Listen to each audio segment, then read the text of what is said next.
Live from Orlando, Florida, you're listening to the Orlando Magic HQ podcast, the voice of Magic fans. Join us every week for a unique fan perspective on all of the latest Magic news and updates. The show starts now. What's up, Magic fans? Welcome back to another episode of the Orlando Magic HQ podcast, brought to you by the Believe Podcast Network and Bet Online.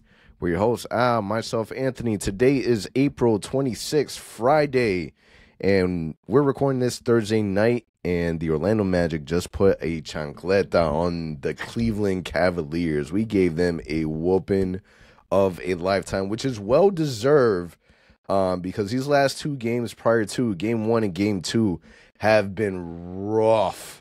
So the fact that we're able to take care of business at home makes me feel really good and optimistic moving forward to Game 4 and so on. Now, what's going on, man? You were at the game. Tell me how we feeling. Dude, it was a electric crowd. Exactly what the doctor ordered, right? We needed a big bounce back win. And it's ironic, right? Like how we struggled so bad game 1 and 2.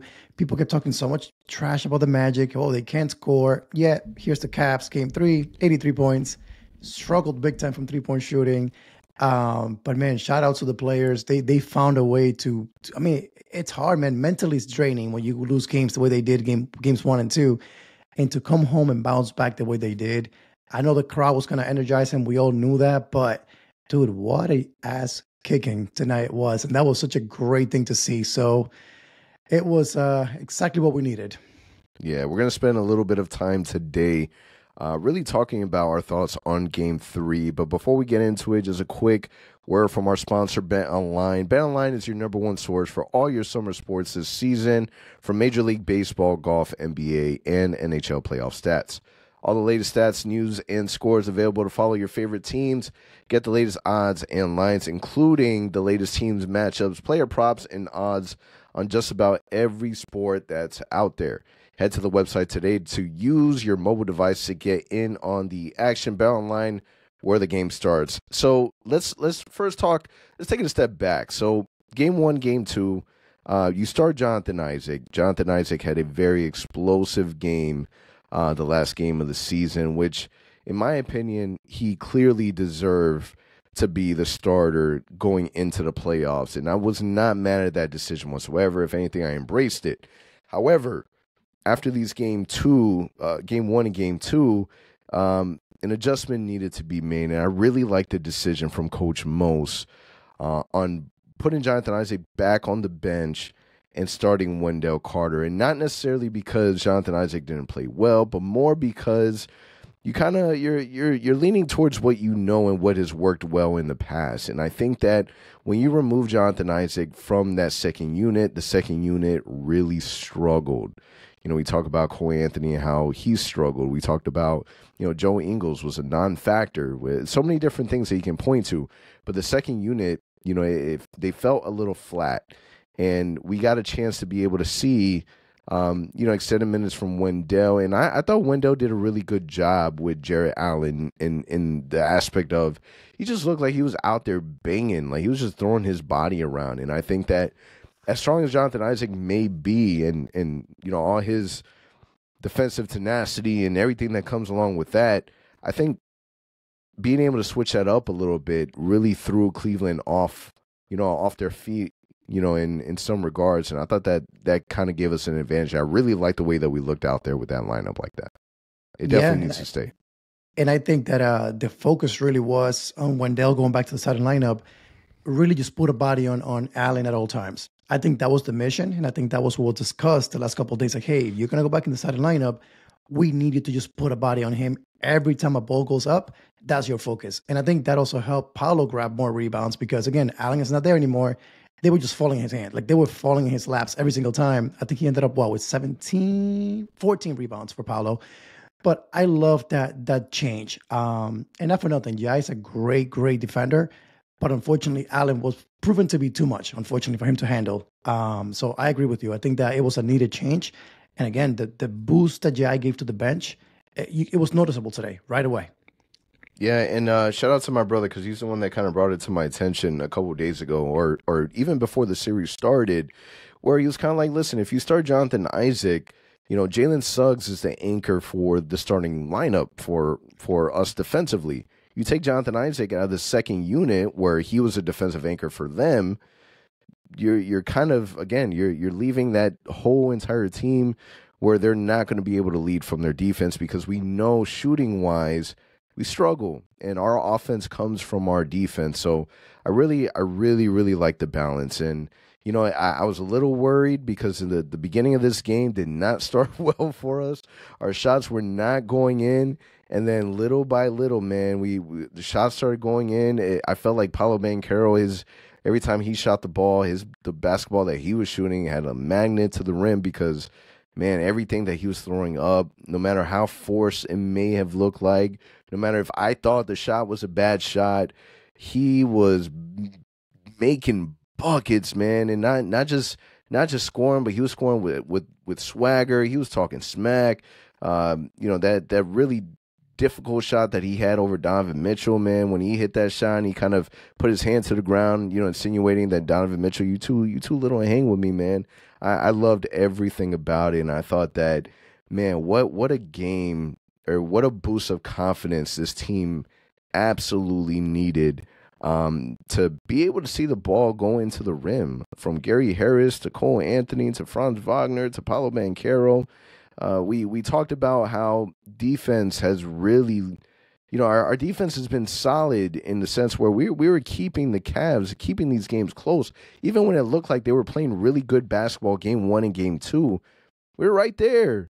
The only difference is us making our shots, being a little more efficient with our shot selection, our free throw shooting, and we're right there. The game, the outcome of the game is different.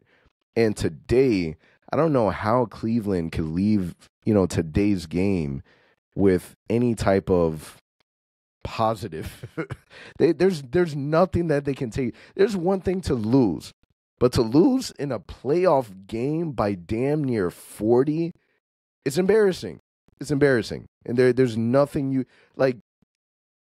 Paolo Banchero only played 29 minutes, man. He played less than 30 minutes. Like Coach Mose brought the third string out like for as much as he possibly could, and they still kept the lead. Plus 40, like our third string was not playing their third string. So, I think that from top to bottom today was probably one of the funnest games I've watched just because of the level of importance of this must-win playoff game. This game was really enjoyable. Yeah, man, because I think again, like coming to this game, we knew like they'll play better at home, not to this extent. Like we didn't expect that, right? And when you look at the box score, you look at the team stats. I mean, you look at the shooting, of course, that kind of stands out at you. We made 13 threes. Now, we shot 35% from three-point range. It wasn't anything crazy. It wasn't like 50%, like an unusual night. It was an average night for us. But what was different was free throw shooting. We made 14 out of 16, so 87%. The biggest stat of them all to me is rebounding, bro. 51 rebounds to 32. Insane. We got killed in the boards in Cleveland. All of a sudden, we bounced back and we rebounded the ball like we normally do. So that was great to see. And the last thing would be turnovers. Only 9 for us in this game. Again, that's going to be crucial. That means we're taking care of the ball. Cleveland's not running on the other side and scoring easy layups, easy dunks. So that was huge for us. So those 3 things. We shot the ball better. We know that. We made our free throws and we rebounded the ball. If we can do that going forward against this team, we know the defense will be there. We know that for a fact. They're not going to score more than 105, not even 100 sometimes if our defense is locked in. The issue is, can we make our free throws? Can we rebound the ball? And can we make some threes? We don't have to make them all or the majority of them. Just make 35% of them, 30% of them, and we'll be okay. But to your point, man, what an ass kicking. And again, heading into game 4, to your point, how does Cleveland go back to the hotel now and say, we're confident we can beat them at home game 4? It's a really bad way to lose in a playoff game. Yeah, and now let's be a little realistic, right? We outshot Cleveland in 3-point shooting, in free throw, in attempts. Like the reality is that, Cleveland is a really good shooting basketball team. They're not going to have too many of these games where we're the ones out shooting them, right? But for us, I think the important thing is the fact that we saw the ball go in the rim.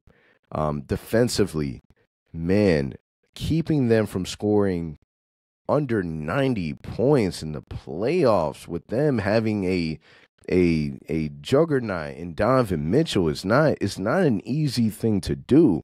And granted, you can put a lot of it on our defensive schemes, our adjustments. You can put a little bit of luck with them missing shots. But for a young basketball team, this was super needed, man. For the fan base, it was super needed, because if you lose this game, you don't have that much confidence that you're not going to get swept in game 4, because at that point it's demoralizing. But the fact that you get this game in the manner that you did it, you can take a lot of things from this game and know that, man, if we can be aggressive early on, if we can be efficient because let's say that our shooting isn't there, right? Because that could still be a possibility in other games, obviously. The rebounding is where it needs to be. Like that should be our biggest focus. If we can make sure that we out rebound Cleveland, it's going to give us more opportunity. If we can continue doing the one and done where we're limiting those offensive rebounds, it's going to go a long way. And shout out to Jalen Suggs, man, who gave us a really terrible scare right before the first half in game 2, where we really thought that he was going to have a nasty knee injury. And we were watching the game together, and we were talking about, man, he may not, if that's as bad as we think that it may be, he may not be ready for training camp. He may not be ready for almost a year down the line. And the fact that he comes out and we see him warming up, he's great. He's good to go. We're like, okay, good. How is this happening? But still, there's soreness. There has to be some. We saw the knee jerk the way that it did. Like it wasn't a major knee injury, but we figured that there will still be some level of pain. Like a part of me wasn't even really expecting him to play this game. I thought it was the adrenaline that was keeping him going, but the fact that he was good to go today, and he was able to be as impactful as he was. 28 minutes, 24 points, 4 rebounds, 3 assists, a windmill. Like, who is this guy? Dude, it reminded me of Anthony Edwards, right? He says, oh, they have KD, we have McDaniels. And I think somebody tweeted this today. They have Mitchell, we have Suggs. And I mean, today, when he plays like this, when he's a little more aggressive offensively, he's looking for his shot, he's proven that he can score the ball when he has that mindset, right? But I think his focus always is defense. And he's thinking more about passing the ball. But today, man, you think about our big 3, right? Our big 3, I think, is defined. Who those 3 guys are now. It's Paolo, it's Franz, it's Suggs. Paolo, 31 points, put on a show. I mean, it was one of those moments where you're just shaking your head, like, how is he making these shots? And it was amazing to see. Franz, 16 points, talking a whole bunch of trash to the Cavs bench. Every single time he made a bucket, he will stare at their bench and talk trash, which I love to see. And Jalen Suggs, 24 points. He kept talking trash to Thompson the entire game. And one of those was they got into a heated exchange. Right when we go back into play, steal, and he gets a huge dunk on a fast break. So, it was just great to see that the Magic did not seem scared. They were not going to get punked. And not only that, they were not going to back down from Cleveland. They're down 2-0. We know that. But just because you're talking trash on the bench, guess what? We're now leading. We're now playing well. Take it. We took it in Cleveland. We saw them talking a lot of trash to us in Cleveland. We answered right back. So heading into game 4, that mindset has to be the same. We're not going to get punked. We're going to win this game. And guess what, man? You win Saturday afternoon. You don't know what can happen in game 5. You don't know what can happen in game 6. It becomes a 3-game series at that point. Anything can happen. So, again, shout outs to the Magic. Shout out to our 3 leaders. I mean, and by the way, J.I. too. He went to the bench. Somebody might say, hey, I'm going to the bench. Why? Why am I being demoted? This guy came out with energy, made threes, made great defensive plays, what he always does. So, again, those 3 guys to me, 4 guys, were really impressive tonight. Like, they really came with the right attitude, the right mindset. And the outcome is a 38-point win. Crazy to think about. if you're looking for more Orlando sports content, not just Magic, but UCF, Orlando City, and the top stories Central Florida sports fans care about, check out the Zone Heads Orlando podcast. Brandon Kravitz and his crew, they drop about 4 episodes per week. So again, I know we all care about the Orlando Magic right now. It's definitely the hot topic. But if you love all of Orlando sports, Zone Heads Orlando podcast is a place to check that out. Yeah, man, I couldn't agree more. I think that one of the things I love about this series is the fact that for the Magic, there's no pressure. There's zero. We have absolutely nothing to lose. Zero to lose. All the pressure is on the Cleveland Cavaliers. They got to figure out what they're going to do now. Their future is up in the air. Donovan Mitchell's out the door. Like what are they going to do? Like Donovan Mitchell is going to request for a trade, and then they got to figure it out. They're going to have to retool. And if we smack them out of the playoffs, or if we make them, I don't know, lose by 40 points, that's not a good look. It's not a good look for Donovan Mitchell. It's not a good look for JB Bickerstaff. It's not a good look for anyone in, Cleveland, right? So I think that for us, the key is for these guys to go out there and have fun, play Magic standard basketball. And I think that, with that mindset, they can build off of this. Like the Magic can play even better. They in my opinion, Cleveland messed up by allowing us to be able to get that little bit of taste, because now we know what it takes to perform. And I think that part was missing a little bit. Yeah, man, I completely agree with you. I think, again, it's crazy to think about, again, how a couple of games can just change your attitude of the team, right? We went from, again, we all fell down as a Magic fan base. The players seemed down in the post game, although they never kind of seemed like they were ready to cave in to the Cavs. But again, it's impressive how just today can change the entire series. It wasn't a win by 5 points, man. It was a 38-point win. Like, I still cannot believe that. Like, you don't see this every day in a playoff game. So for the Magic to come out and do what they did tonight, it's definitely going to carry over. I just hope, again, the momentum stays there for Game 4, because I can tell you, today the arena was electric. It was good. But I think Game 4 just became the game that you want to be at if you're a Magic fan. So again, that's the problem with the playoffs. You think today's a big game, the next one could be even bigger. So if you're a Magic fan, I know I'll definitely be there. If you can attend this game, man, be there, because we'll need it. It's an early game, 1 o'clock on Saturday.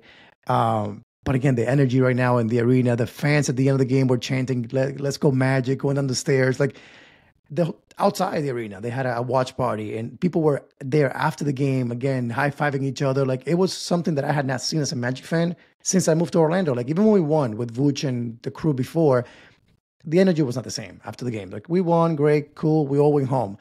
Tonight felt different. So imagine if we win Saturday night and, again, make it to a Game 6. I just cannot even wait for that. Yeah, I hate that this game wasn't the one that was on ESPN. Right. But, man, shout out to Vooch, who was at the game. Shout out to Tracy McGrady, who was at the game. The Magic put on the show. Jet Howard, we were up by so much. Everybody got minutes. Everyone got to play. Jet Howard outscored Wendell Carter, Gary Harris, Mo Wagner. For us to be able to drop 121 points, I'm surprised that Wendell, Gary Harris, and Mo only scored 2 points each, which is unlike them. But, definitely a lot of the load was carried by Paulo Franz and Jalen Suggs. So really, really glad that our three-headed monster, they were able to get the job done, man. I think that hopefully this is an eye-opener for them in knowing and thinking that in order for us to be successful, man, they're gonna have to be the ones that lead us there. And Markelle Fultz had a decent game too, man. 11 points in 17 minutes. A lot better than Game 1 and Game 2 from what we saw. He was a player that I honestly did not expect to have any minutes. I would not have been surprised if, he would have been knocked out of the rotation a bit. But, he played pretty well out there too. Yeah, I had that in my talking points for this game. Shout out to Markelle, man, because again, we have all at some point said it. Like, if you can't shoot the ball, like, why are you on the court? He shouldn't be getting minutes. All of us have said it on Twitter. Let's be honest. But today he did the little things. He kept attacking the basket. He kept taking the shots that he knows he can take and make. He wasn't forcing anything, and I think that was the difference tonight. And he was a little more aggressive than usual. Yeah, Games he had one a and nice two, little putback dunk.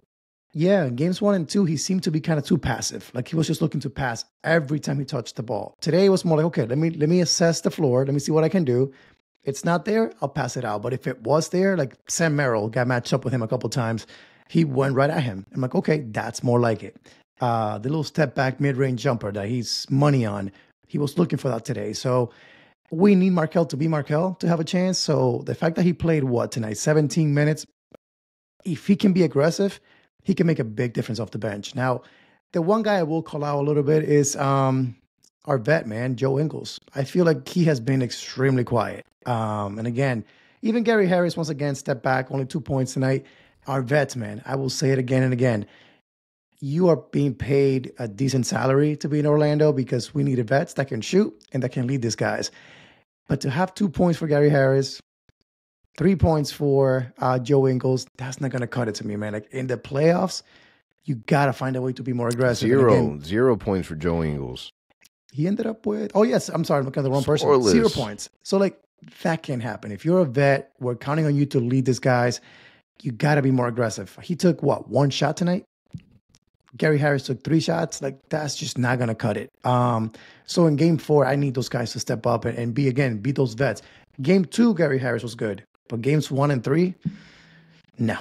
That you can't start someone to just run up and down, despite the fact that he's playing great defense. Yeah, I mean, listen, it's tough because, ideally you don't expect Wendell Carter just to go out there in 25 minutes only score 2 points. You don't expect the same thing from Gary Harris. But Paolo Banchero was just being aggressive, looking for a shot, making buckets that, nobody out there is pointing at Gary Harris like, dude, you need to do more. And I think that, it's viewed that way because the Magic had a good game, man. You win by 40, you build on it, right? Jonathan Isaac, who's only out there for 16 minutes, who we are expecting to have extended minutes. Jonathan Isaac being on the floor, man, I love it so much. I'm so happy for the dude because he brings so much to us outside of just his defensive ability, man. His defensive presence, in my opinion, alters so many shots in itself. Like there was moments where the ball was being, driven to the basket. He's down low, and there's no thinking, man. These guys are dishing the basket on the outside just so that, because they know Jonathan Isaac is there protecting the paint, man. And I think that his body, his presence, it allows for the defense to be even more aggressive, and just by him just standing there. And I think that, that's beautiful basketball, man. That's all that we wanted, and that's what we want from our guards, man. Like Gary Harris, in order for us to be successful, we need him to shoot more and be efficient with his shot, because that opens the floor up. You have to respect it. Yeah, the same way that you respect Jonathan Isaac defensively, we want people to look at Gary Harris and, respect him offensively behind the 3-point line. And I don't think that we've really had a chance to be able to see all that. Yeah, and that's the thing, man. If Gary Harris at least just shoots the ball, we know he's a good shooter historically, right? They'll go in. We know that. But the threat that he poses, now, as a Cavs defender, you have to worry about him. You have to put a hand up. You have to go guard him.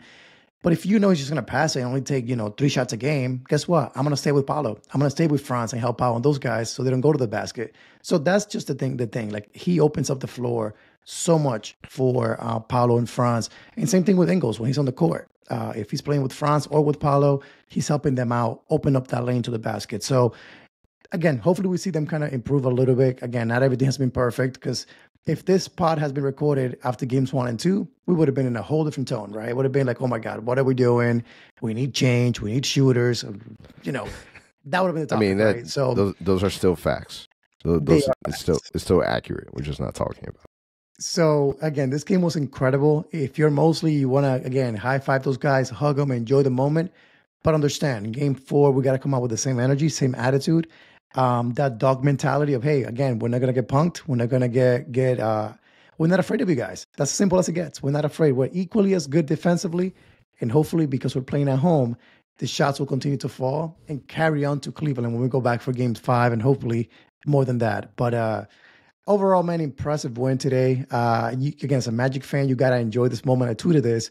We've suffered for a long, long time, man. We wanted a playoff game so bad at home. And the fact that we got it today, we were able to come in and win a huge game, spank the Cavs by 38 points.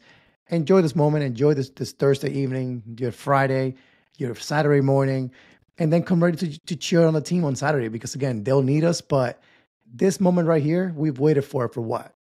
4.5 years? 13 years since the Magic have won a home playoff game. 13 years. Imagine that. So over a decade, right? So when you think about that for a second, there's been a lot of struggles along the way, right? So again, it's not going to be perfect. We know there'll be struggles along the way, but it's a roller coaster. It's been a roller coaster of a season. Hopefully, the way the series end will be where they win and we advance to the next round. But right now, it feels really, really good. All right, so game 4, back at home. Obviously, we're expecting Cleveland to respond. What do you feel like the Magic would be able to carry over to game 4 to make sure that they protect home court? For me, I need the rebounding to carry over. Rebounding, the way we were getting out rebounded in Cleveland was just disgusting. Like, we just couldn't grab any rebounds. So that's got to carry over. So whatever we did today, if it was telling Wendell, hey, man, don't worry about nothing else in the world but putting a body on Allen, keep that going the next game. We need that. Turnovers. Limiting our turnovers is huge. Again, when we have more shots than they do, some of them will fall. That's an advantage. We need every chance that we can offensively to beat them. And lastly, we need Paolo and Franz to continue to have that attitude of, hey, man, we're better than all you guys on the other team wearing a Cavs jersey. Bring that same energy in game 4. Come mentally prepared, coming knowing that you can put on a show the same way you did it today in game 3. I think that goes a long way for our team. Again, they were punking us. Let's be honest. They were punking us in game 1 and 2. They talked a lot of trash. They put us down. They kept yelling at our bench. We responded today. Let's keep it going in game 4. Yeah, for me, it's going to be protecting the basketball. When we look at the turnovers, it was Magic 8 to Cleveland 14. And I think that us protecting the basketball allows us to be in a position where we're way more efficient. We're limiting the fast break. And I think that by us having the mentality of every possession counts is going to put us in a better position to be able to execute whatever our game plan is. So rebounding, man, you're so right, man. It's something that has to be there, especially with, us knowing what our shooting flaws are. And if we can minimize, those offensive rebounds, I think that that's going to go a long way, and it's going to allow for us to take more control of the game, of the pace. And we have the bodies for it, man. When you look at Franz, you look at Paolo, you look at Jalen Suggs, who is a dog, man. He's an aggressive dog that he doesn't care how big you are, nothing. He's gonna scratch and claw and fight to be able to grab any loose ball. But you have guys like that. You have the size, you have the demeanor, you have the aggressiveness. There's no reason why we should be losing, any rebound battle. Jerry Allen, he's a beast, but you have 3 6'10" guys on the floor for a majority of the game. There's no reason why we should be losing any rebound battle. 100%. And again, we actually used a big lineup a couple times today where we played J.I., Wendell, Paolo, Franz, and Jalen Suggs. And I think, again, that lineup needs to be used more. I think we need to use our physicality, our size against Cleveland. Again, man, they're throwing out there Mitchell, Garland. Those guys are 6'3", 6'2". Like, if we're putting a couple guys there, and even Struz is what, 6'6" maybe? So if we're putting out there a lineup that's almost 7 feet tall across the board, except for Jalen Suggs, you got to just fight for rebounds at that point. That's what the games come down to. And then defensively, too. You're adding that extra length.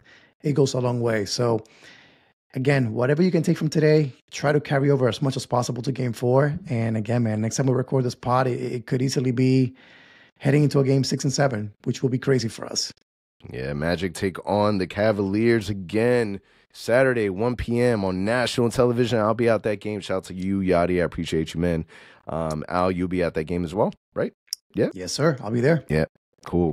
If you see us out in the game, shout us out, say what's up. And on that note, we'll catch you guys on the next podcast, man. We'll see what happens. Game 4, let's go. For all the latest Magic news and updates, visit OrlandoMagicHQ.com and follow us on Instagram at Orlando Magic HQ and on Twitter at OMagicHQ. Also, remember to subscribe to our YouTube channel and subscribe and leave a 5-star review on your favorite listening platform.